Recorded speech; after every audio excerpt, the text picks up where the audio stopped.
जशपुर मोर मन रचला तोरे छाँव में, तोर सुंदर गाँव में। देखनिया बाजामुन फूले रे फले रे, एकर पाँव में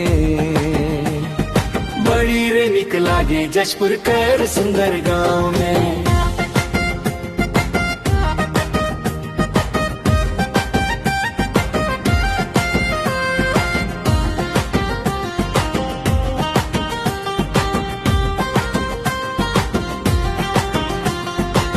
सखुआ साल कर जंगल लहराए रे, महुआ कर खुशबू मन हरसाए रे। पलाश कर फुलाग जैसन चमके, कोयली कर बोली सबके मन रमके।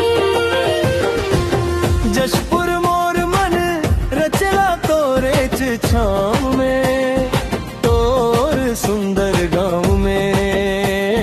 देखनिया बाजामुन फूले रे फले रे, एकर पाँव में बड़ी रे निक लागे जशपुर कर सुंदर गाँव में।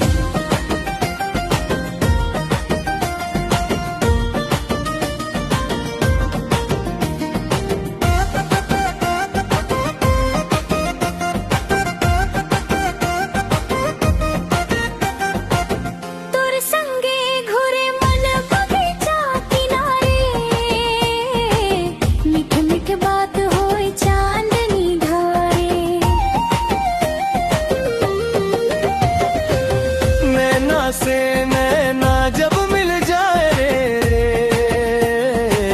मोर दिलवा तोरे प्रेम में खो जाए रे। जशपुर मोर मन रचला तोरे छाँव में, तोर सुंदर गाँव में। देखनिया बाजामुन फूले रे फले रे, एकर पाँव में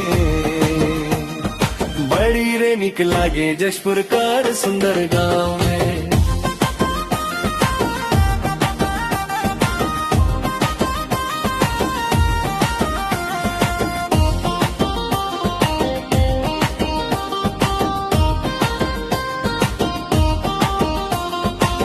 भिन सरिया उठ के सब काम लग जाते, हंसी खुशी संग जिंदगी बिताते।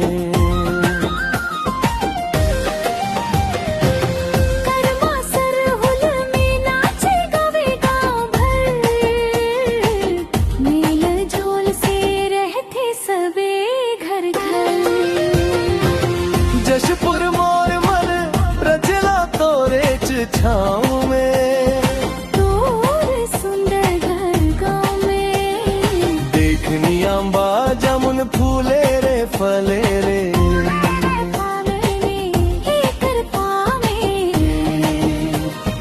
बड़ी रे निक लागे जशपुर कर सुंदर गाँव में।